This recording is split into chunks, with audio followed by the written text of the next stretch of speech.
offensive that people even go out to me. Even though there is a need to go out. You cannot stay in, you must go out. People want to go out. They talk about it all day long. I'm going out. Are you going out? I got to get out. And then you're out. And that's this. This is out. People talk about it. This is it. We're doing it. We're out now. This is not home. And the good thing about being out, you don't have to be out for long. Just long enough to get the next feeling, I got to be getting back. That's going to be your next problem. You're out, you got to get back. But out's a problem. Anytime you want to go out, you got to think about it, you got to work on it. People are going to call you got to call them back. Which car, what time, when are we leaving, how do we get there? What are you going to wear, what are you going to wear? Which car, what time? Take my car, it's on the way, it's in the opposite direction. Look left, look right. That's what you got to figure out. Just to be out, you got to figure all this stuff out. And then you get out, and you sit there, and it's basically just a different chair. This entire show is just to distract you from the fact that that's all you're really getting is a different chair from your regular chair. After this, you will go back to your regular chair. Life is all chairs. Husbands and wives have a hard time going out. I'm married 12 years. I know what marriage is. I know what wives are. Yeah. You've got to know it. When you're going out with the wife, trying to get together at the same time, trying to leave the house together and stay married. That's the challenge. Are you ready? I'm getting ready. Why aren't you ready? I will be ready. When they say get ready, that means get ready for a fight. That's what's going to happen. I'm not even close to ready.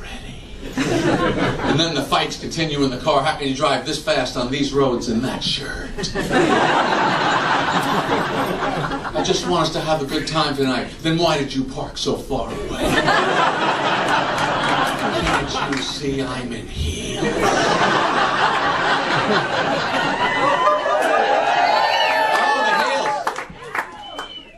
And the food, what are we going to eat? Are we eating? Did you eat? Am I eating? When do we eat? Are we eating now? Are we going to eat after the show? Do they have food there? I'm starving!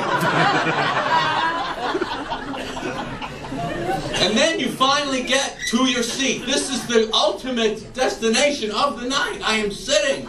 Because you don't want to stand. You want to go from your home chair to the out chair, as we said. And everything's good. You're in the chair, and then you see somebody coming down your row. Oh my God. Would you look at this guy?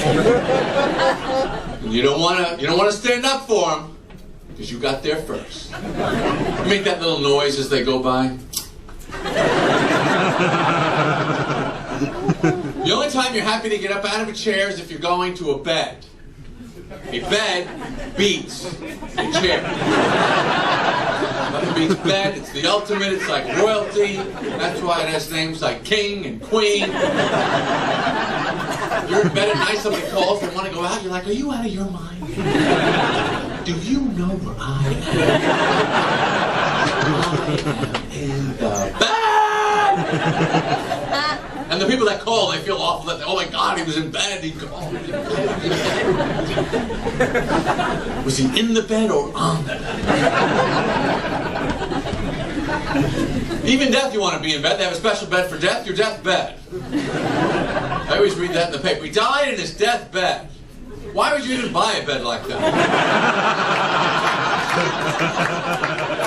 What chance do you have of getting better sleeping in a death bed? Where is that section of the furniture store? These are our death beds over here. We also have a death side table, death reading lamp. Is that a death clock radio? Yes, but there's no snooze. Either you get up or you don't.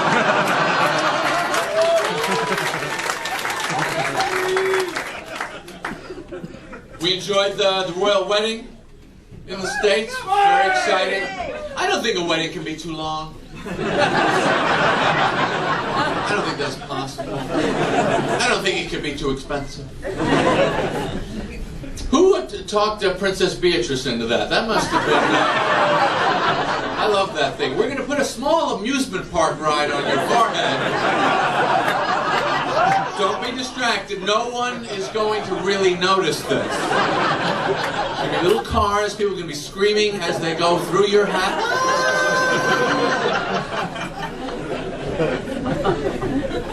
English people have been very, very nice to us while we're here. Today I was in Notting Hill, walking up and down the Mushroom Street. I keep forgetting the name. A lot of old things. A lot of brick. You like brick?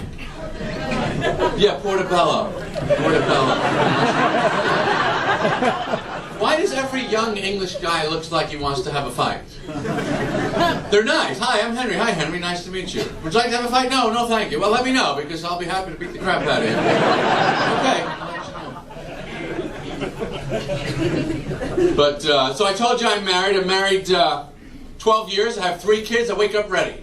My wife has been bringing, our youngest is 5. My wife has been bringing him into the bed every night at 4 o'clock in the morning. It's a lovely experience. It's like sleeping next to a laundry bag with a live collie in it. And punches and kicks are coming out of nowhere. He's somehow mounted himself onto a spinning rotisserie that raises his body temperature up to 189 degrees. And those little bodies pump out all that heat. I got married at 45. I did not want to get married when I was single. Many single people, a lot of men are like this. We don't focus, we can't visualize ourselves in that context. We see, when I was single, I would see married people, I would think, why would you do that? I'd see them pushing a stroller. Why would you ruin your life like that? And now that I'm married, I have no single friends. I can't relate to them anymore either. Because what are you going to talk about? If you don't have a wife, what are we going to talk about? Sex. If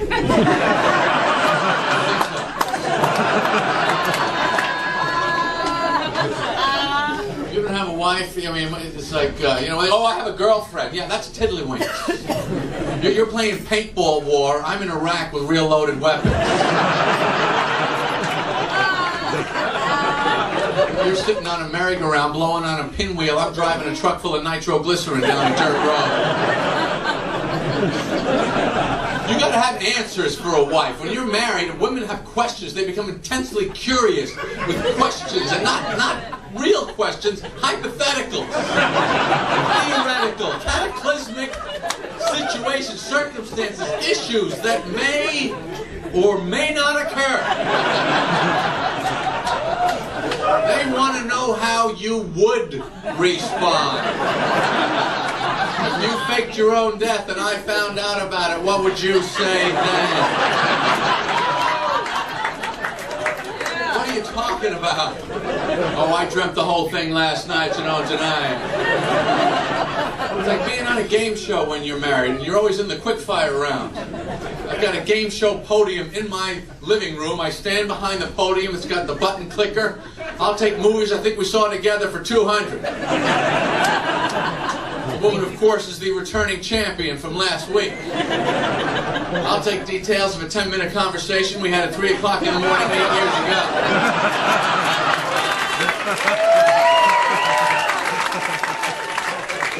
I'd like to bet everything I have on that, Alex. I'm going for the win right here.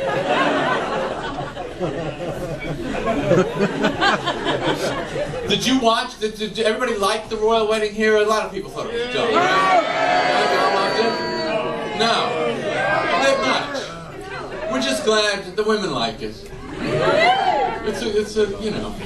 We had, when I got married, I was 45, which I always call the Jesus Christ point of singlehood. You tell people you're still single at 45, they go, Jesus Christ. But we had a small wedding, little dinner, drinks, glasses, clink, congratulations, good night. No jacked up, no hyped up, no, just, you know, little deal. And I'm sure there's a couple here tonight planning a wedding. Don't say anything, don't woo, don't applaud. Because there's something I got to tell you about this wedding that you're planning. Something your friends don't know, your family knows it, your friends don't, but they can't tell you. They're not telling you. I'm going to tell you the truth. Nobody wants to go to your wedding.